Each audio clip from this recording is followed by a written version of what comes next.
විදේශගත වෙලා ඉන්න අපේ ශ්‍රී ලාංකික වැසියන් සෑම සිළු දෙනාටම කියා සිටින්නේ ඔබලා කුමන රටක හිටියත් කොයි ප්‍රදේශයක හිටියත් ඉන්න තැනක ප්‍රවේශමෙන් ඉන්න එළියට පහළට එහෙම ඇවිදින්න යන්න සූදානම් වෙන්න එපා.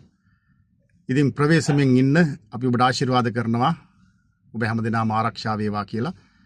ඒ වගේම විශේෂයෙන්ම කුවේට් රාජ්‍ය, ඩුබායි රාජ්‍ය, ඒ වගේම බහරේන් මේ රටවල් වල ඉන්න අපේ නැත්තම් විශේෂයෙන්ම අවධානයෙන් සිටින්න ඕන.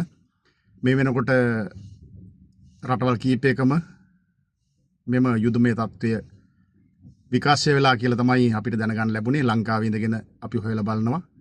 ඉතින් මේ වෙලාවෙත් අපි ඔබට කියන්නේ අපේ උදවිය ප්‍රවේශමෙන් කටයුතු කරන්න, ඉන්න තැනකින් ප්‍රවේශම් වෙලා ඉන්න. මේ රාමදාන් කාලය වුණාට ඔබගේ ආරක්ෂාව ඔබ සලස ගන්න ඕන. අපි ඉන්නේ ලංකාවේ, අපි බලාගෙන ඉන්නේ ඔබගේ ආරක්ෂාව පිළිබඳව තමයි.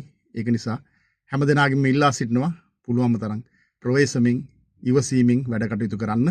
ඒ වගේම අපිත් එක්ක සම්බන්ධකම් තියෙන විදේශගත ඇත්තන්ගෙන් අපි ගෞරවයෙන් ඉල්ලා සිටිනවා අපේ දුරකථනයට එහෙම නැත්නම් අපේ මැසෙන්ජර් එකට පණිවිඩයක් හරි යොදන්න. අපිත් හොඳින් ඉන්නවා කියලා අත් වශයෙන්ම අපි ඒක තමයි බලාපොරොත්තු වෙන්නේ. අපේ රටේ ජනතාව විදේශගත වෙලා දුක් විඳින අය වෙනුවෙන් අපි නිතර කතා කරනවා.